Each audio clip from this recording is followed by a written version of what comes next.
Welcome back to Weekend Breakfast with me, David Bull. The time 7:21. Behave, Renée Hoenderkamp. It's Sunday, February the 19th. Thank you very much indeed for all your lovely messages, actually. I will just read a couple of these out. This is from We Need a New Leader. Happy breakfast birthday, Dr. David. We all knew what Sunak would do with Northern Ireland. He's no true Brexiteer. We don't need Sunak, Hunt or Boris. We need IDS, Redwood, Mogg or Anderson. Sunak blocked Article 16 when Frost and Truss tried to trigger it. Sunak is toast. Happy anniversary. A little poem to mark your occasion, David.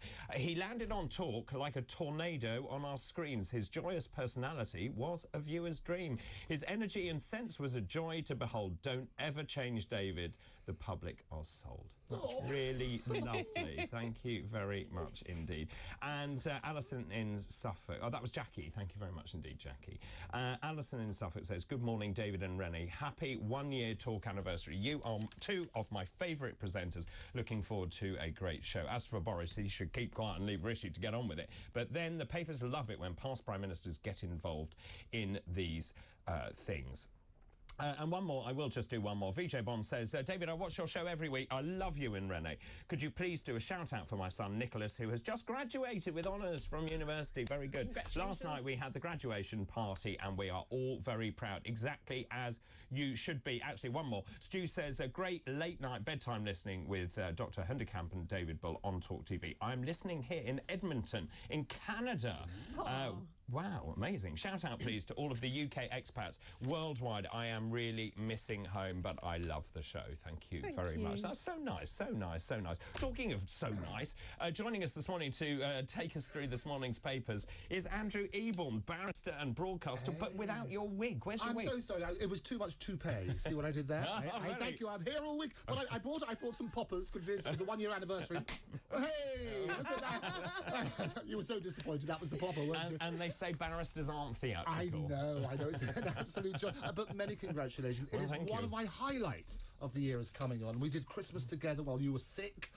Then you were sick and there was somebody else. There's Penny Smith here. I've done it all. We've been sick for months. I know.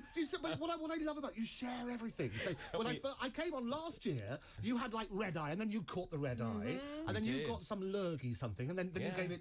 I love it. It's the sharing and caring community. I told you we spend too much time. It's a thrill.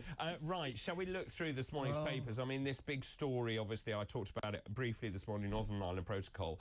It's actually pretty much everywhere, isn't it? What's your take? It's Johnson is wanting to make sure he's in the headlines again, is my take on it. Is it? I think it is, because you suddenly turn around, Rishi's there trying to sort something out. It is incredibly important that the peace process is not upturned again, and I think the whole Northern Ireland and that sort of side and the difficulties there, we have to handle this incredibly sensitively. We don't know yet what the deal is from Rishi. He's toyed around with some things, hasn't he? And Boris has come in, and you think, well, why has he come in at this stage? Has he sensed a sort of moment of weakness for Rishi that he can basically use it for his own advantages? Is my take on it. What do you think? I would agree with you. Also, look at you. But you see, well, I would agree with you, but also at the same time, obviously I'm a Brexiteer. I was incensed by the fact that they're briefing that all 7 tests have been met, and as I said yesterday, and I have all 7 here, which were the DUP's red lines. Go on, then. The first one is to fulfil Article 6 of the Act of Union. As you know, as a barrister, that means that every single part should be treated equally. That does not currently happen. No diversion of trade, no border in the Irish Sea. We currently have a border in the Irish Sea. Also, give the people of Northern Ireland in the say in the laws that govern them. Also goes on to no checks between Northern Ireland and GB, and indeed the other way round, and no regulatory borders between Northern Ireland and the rest of the UK. Now, as far as I can see, it doesn't meet those. Well, you're absolutely right. It doesn't. It's that simple. As far as anybody can see, it's very clearly set out. This is the difficulty, is how it's going to play out. Rishi has now got to show his political hand and say, look, this is what we've done. They say, we're not quite there yet, but let's turn around and say, this might be the deal to make it make sense. It is better. And obviously, America, we've got to look at we had our friends in Edmonton. Beautiful part of the world. I love Canada, by the way. The whole of Canada, I love it all. But America are looking on and say, look, we'd like you to do a deal deal, because it's much better that way rather than this sword of Damocles, if you like, which we currently have with the protocol. So if we can do a deal, the devil will be in the detail. But all I would urge is that you don't upset the whole peace process. But I actually think that the detail is being leaked and briefed quite extensively, and that's why Boris has intervened. I don't doubt for a second that he sees some political mileage to gain, but I also think he sees a really bad deal, even worse than the one he did, being done here. But here's the thing that I cannot still square. Boris Johnson was Prime Minister. He was partly responsible. Well, he did do it. I mean, he signed us up to... And I voted, remember. I was in the European Parliament, and I voted with my fingers over my nose because we knew it wasn't a great deal, but it was either we voted for some sort of deal or no deal, and we knew that we couldn't risk that. Yeah, and you're absolutely right. And he got the 80-seat majority on the one soundbite. He got it because Brexit done. But he got it because we also, Reform UK actually stood candidates down as a result because we believed that he would carry it through, and he didn't. Yeah. But we must remember that this Northern Ireland Protocol was Theresa May, and I believe that she did it in such a way because she knew it would be the step back into the EU. Do you? I think she just didn't get it right. I think she was played. People play in politics. I think you're right. I think what happens and this is the interesting thing, is the shenanigans that go on behind the scenes. But you know, and you know how it sort of works on that basis. There's a lot of political mileage in this weakness, if you like. So all sorts of the heavyweights are coming out. And as you say, whenever there's a fight, it's the P.T. Barnum thing. If you want to draw a crowd, start a fight. You know who's been very quiet in all of this? David Frost. He'll come out. You say that he did appear, didn't he, during the week? He has actually said, he's been making overtones about saying, you've got to get this deal right. And actually, I think it was Frost that said you shouldn't be pushed by the anniversary, and also not Biden. And he's right. He's absolutely of course he's right. But I think he needs to be louder at the moment. I think he's a sensible voice. He knows it inside out. He knows the detail. So what would that voice say then? If he comes out, which he will come out, I predict he will come out this week and say something, what would he say? I think what the voice should say is that there is no compromise on the Northern Ireland Protocol. It doesn't work. Well, it doesn't work. And the thing is, this is the whole point, which is we actually probably should trigger Article 16, because the fact is the EU, as we know, and you know this as a barrister, you know, at the end of the day, you have to have a compromise. If the parties can't compromise, you have a ruling. Yes, absolutely. And it says, George or not war, let's turn on. But as I say, the devil be in the detail. Let's see what actually comes out. We've had all sorts of leaked things, which might give us a little sense of what's going to happen. But I reckon over the next few days, something vital is going to happen on that sort of basis. So do I. What's your bet? My bet is that Rishi has to re-own the narrative. He's got to, because it's a weakness now, and Boris has come out as the big gun behind big dog. You make that make sense. Rishi has now got to show he's in charge. He's got to turn around and say, look, here's the deal, this is what's going to happen, and it's a benefit for the following reason. You see, Sunak could be in serious trouble over this. He would be if he doesn't control the narrative now. So that's what I think he's... All his advice, and you know how it works behind the scenes. Boris has got all over the papers today.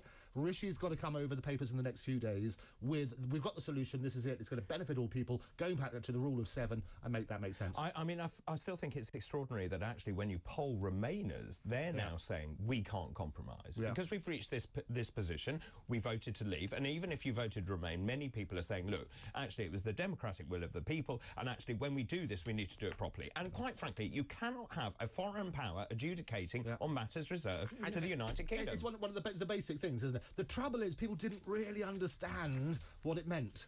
And that was the difficulty. When you do soundbite politics, get Brexit done, that's what happens. And I think there are so many complicated things to untangle. And this is one of the most sensitive. I would agree. Right, let's move on. People, obviously, we've talked a great deal about the crisis in work. We can't lure people back into work, can we? There's a brilliant story, isn't there? We absolutely love this. And so one of the great excuses at the moment, and one of the fantastic, would never let us down, the Daily Star, I can't get to work today, Chief, as I've been abducted by aliens. Great line. That's what you want. That's what you want. I did tell you my story. Come on, tell us your story. So when I was the publisher of Attitude magazine, many years ago, one of my staff members went missing for a week, literally didn't hear from him, didn't see him, and when he finally came in and I sat him down in my office to say, where have you been? And it was a lot more of a tougher environment then. He said, I'm really so sorry, I was kidnapped. But did you ask why? Was it an alien, though? It wasn't an alien.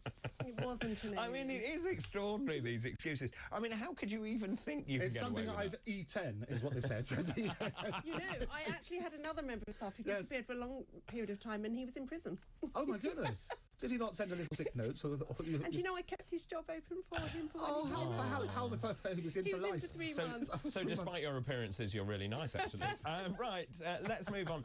This is, I mean, maybe we should have done that later as it's a flippant story, but this is a very serious story about the number of children left waiting for surgery on the NHS. That's absolutely right, and it's in the eye, and they're talking about the sick children left to suffer as wait for the care for the NHS soars. What they're saying is that more than 350,000 children are in urgent need of operations, and they quote about a girl who's 6 has brain surgery cancelled over staff shortages, and there's some particular examples. It is appalling, and it's good to be with 2 doctors to get your views on that. But the whole sort of principle is that when you start to personalise, we get numb, if you like, to these sort of stories about waiting lists and so on and so forth. The way that you avoid people getting numb is to personalise it. And you talk about a particular case, say, well, here is this tragic case of a girl who's 6, she needed brain surgery, it was cancelled as a result of it. This is what these horrendous statistics mean. There's a number of solutions, and I often talk, virtually every time I come on the show, about AI and how we might be able to utilise that to speed up some of the processes. Like what? Well, if you had every doctor's surgery in the world basically would have access to the greatest research, and you can pre-diagnose much earlier as a result of the benefit of that research, that would help reduce waiting times, wouldn't it? Because if prevention is better than cure, and the other thing is also how quickly you would escalate a particular case. If you can get computer science... I have a feeling you may be contradicted. Yeah. I have a feeling this is why. Yes, but I think that's because of the way that the NHS is structured. We are a problem-based service, and so we look for problems, whereas in other countries they do practice preventative medicine, and I'm all for it. But then that goes all the way back to children, and there's a story today about our children have the worst diets in the world, our toddlers. And processed food, I read that. Processed food. So, you know, we need to go right back to basics, and we need to start making people healthy from when they're young. My problem with this story is that I think, well, it's not a problem, I think it's a shocking problem, but we need to look at the NHS again and decide what it's going to do, because there are many operations that are going on the NHS on a daily basis which are not urgent, are not children, and we need to decide what our priorities are. And in my mind, children, cancer, the elderly, mental health and accidents should be our 5 priorities. Everything else waits until we're... Tell me those again, for children. Children, cancer, the elderly, mental health, accident emergency, and obviously long-term condition management. Absolutely. We do not disagree at all. I would absolutely... And what we're trying to say is that when you're looking at it, it's not just about money, it's about dealing with those inefficiencies as well. So if you deal on that sort of basis, that's why I say we can embrace technology, could help with some of those inefficiencies. I'm just slightly reticent with technology. I think there's a role for it. And but, you know, things like telemetry at home, I think, plays a role. But someone has to interpret the data that's coming back for a start. And it's no good if it stops at 8 o'clock. Yeah, oh, yes, well, we saw that story, didn't we? Yeah, that's right. Of course, you can't have anyone actually interpreting it overnight. But actually, isn't there a bigger issue here, which is, don't we need a contract with the people to say that actually the NHS will provide these services? This is our contract to you. This is our core. This is our core service. This is our contract. If we deviate from that, you can basically have a go at us. Yes. No, I think that's right. If you give people, here are your milestones, then you can hold people to account as a result of it. And so when looking at wages, and everybody deserves a fair wage, we talked about that previously, basically put those milestones in as well. Talk about key performance indicators without the sort of naff comments and so on and so forth. But you can then measure things, and we can measure those improvements. But those inefficiencies do need to be addressed, and the more that we can talk about it, especially with those who are doctors and say this is what we need, there are inefficiencies, we admit to those, let's do something about it. Well, I think it always comes back to the same point. It always comes back to, in its current form, the NHS is not working, it's broken, it needs to be reformed. But who's going to do that? You and me. Well, I know that, but apart from us, because this is the problem. It's so fragmented, isn't it? And you've got all of these trusts and bigger units, and then you've got layers and layers of bureaucracy and all the rest of it. And actually, to reform it is so complicated. I agree, it has to be done. But actually, you know, I've said before, I've worked at the BBC and I've worked in the NHS, and the two organisations are remarkably similar. Both started around the same time. The levels of structure and bureaucracy very similar. Yesterday, we talked about the BBC licence fee changing and then having core services and then services you pay for. Now, isn't that actually what possibly we should be saying for the NHS? Absolutely. And you'll know, because a member of the Royal Television Society, I hosted. I thank you both. Thanks to you, I was. I absolutely. You're very, very welcome, Mr. Joy. But I hosted the 100 years of the BBC, What Happens in the Next 100. And we talked to Greg Dyke about that sort of side. And within the audience, we had somebody from the NHS, quite high up, who said, actually, the comparison between the NHS and the BBC is exactly right. So you're bang on the money there. But it's extraordinary. So when I joined the BBC, literally the buildings were the same, the infrastructure was the same, the levels of bureaucracy were the same. And I think what's really interesting is that people are tiring of the BBC now. And I think they're tiring of the NHS being our, you know, deity that we worship at the feet of. But the great thing is we can do something about it. And, and it's not just us in this room. But we must. People at home can realise this is the issue. There are efficiencies to be made. Look at AI. Look at technology in a sensible way to make that make sense. But also let's address the issues, not just fair pay, which we have to look at, but also get those inefficiencies dealt with. Yeah, let's move on now. Charlie and the censorship factory. Oh, extraordinary, isn't it? So, poor old Roald Dahl. Augustus Gloop can't be fat and Mrs. Crunchball's face is no longer horsey. So what's happening is you are no longer, this is what the wonderful publishers are saying, there's a note on the copyright page of good old Roald Dahl. We all grew up on these wonderful books, saying this book was written many years ago, and so we regularly review the language to ensure that it can continue to enjoy it all to this day. So, they've given a few examples. You can no longer call the chap fat, so Augustus Gloop can no longer be fat. But he is fat. He is fat, I know, but he has to be referred to as enormous. So you can't call him fat. That's worse, isn't it? Miss Trenchball cannot be her great horsey face. She just has a face now, as opposed to a horsey face. So all of this language is. But you know that Oompa Loompas aren't allowed to be small anymore. They're not allowed. Or green. And cloud men. Or green. Or orange. Exactly. Cloud men are cloud people. You know, as a parent, once again, we are disengaging parents from the responsibility for their children. I will decide what my children read, and I will decide if it's suitable. My son, when I used to read him Roald Dahl, I'm going to say this, his favourite sentence ever was that Grandma had a mouth like a puckered up dog's bottom. There you were. He loved it. Because it's so visceral. And you can, wonderful. I mean, it paints a picture, doesn't it? It does. It's like the bulldog licking the nettle, you remember in Only Fools and Horses. That's what you have. You need to have language is our greatest tool. Do not take that away from people. There's another story doing the rounds this morning about David Walliams. They're now talking about actually changing all of his books. Who's another brilliant children's writer, actually. He really is. And we talked about this story actually yesterday because you were saying, and I thought about it this morning weirdly when I got up, about, what did you call them? Fizzy? Oh, God. Fizz whizzers. Fizz whizzers. Yes. That's in BFG. Yeah. There you go. Bottom burps. Which are bottom burps. They're funny. They are funny. People love bodily sounds. See, children love this. And this is because the horrible drink that the giant drinks, the bubbles go downwards. Yes. So instead of burping, he does a fizz whiz. Which is funny. And children love this. And adults love it as well. In fact, we're all giggling. We all want our children. We want our children to be educated. We want them to be engaged. Enjoy language. There are certain things, if you remember Agatha Christie, the original name of her, Then There Were None, used the N-word. So it had to be changed. Yes. And I get that. I get that too. I think the other stuff, however, let's embrace language because that's what we want. I'm deeply worried. We're changing our lexicon. We're changing our entirety of language. Yeah. And it's not just how language usually evolves, which is the occasional word here and there changes. Our dictionary is rewritten. Common language comes into play. This is a concerted effort to change our language forever. Yeah. And I'd be fascinated, the great British public, all watching at home, nobody misses an episode of this glorious show. I'd be interested if anybody supports this. I can't imagine. I can't imagine anybody does. If they do, they should get in touch. They should indeed. And next story for you. I'll tell you what, this is a lovely story. You remember last year when we had all celebrated the Jubilee, there was a wonderful artist called Eleanor Tomlinson. We were talking about E.T., this is the different E.T. Eleanor Tomlinson, she was the person who created that iconic image of the Queen holding the hands with Paddington Bear. Oh, that was so lovely. And it went around the world. And it was ripped off. So lots of people started putting it on merchandise and various other people. So I was invited onto another channel to talk about copyright and so on and so forth. And I met Eleanor virtually. We talked about how she could be protected, and I offered to help her.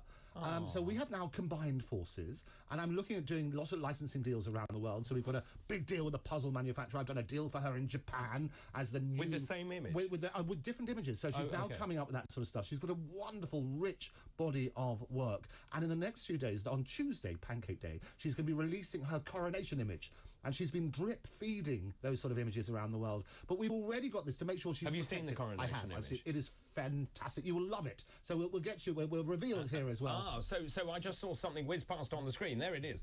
There it is now. So they're teasing it. So these are little teasers of what's going to become with the Coronation image, Eleanor Tomlinson. And it is a glorious image, which will be revealed at 6:05, I can tell you, because the 6th of the 5th, which is the Coronation Day, on Pancake Day on Tuesday. It also happens to be Archie's birthday, very coincidentally. So celebrate both. So it works well. And also for me, that they're just so beautifully crafted, aren't they? There's something very, very British about them. Yeah, it actually does. And actually, if you think about the link here with books like Dahl and Quentin Blake... Yes, they're very similar, actually. And the illustration. Part of the words, the words are part of the appeal, but also the illustration. Yeah. It's a critical part of the story. Of course, and the fact that it went viral around the world, but this time properly protected, looking after artists' rights. People should realise that copyright is like a property right like any others. You cannot just take an image which belongs to somebody else without permission. So that's what we're doing. We set this whole thing up for Eleanor. It's a glorious publication. It's going to be all over the world. Lots of deals have been announced next week. Watch this space. Aren't you clever? I thank you. It's my job to be clever. It's going to be good. But not the only thing I don't do is modesty. So we work on that. Amazing. No, but I'm delighted for Eleanor, and she's such a lovely person. She's only 25. Is she? An incredible talent. Really proud of her East Yorkshire roots. Doing lots of local deals where she can, as well as look at the international side. Amazing. And we need to look after a creative section. Just a couple of years younger than us. Celebrate our anniversary of our 21st, absolutely. Quite. Andrew, thank you so much. Thank you, and I should finish on a popper. There you go. And happy birthday.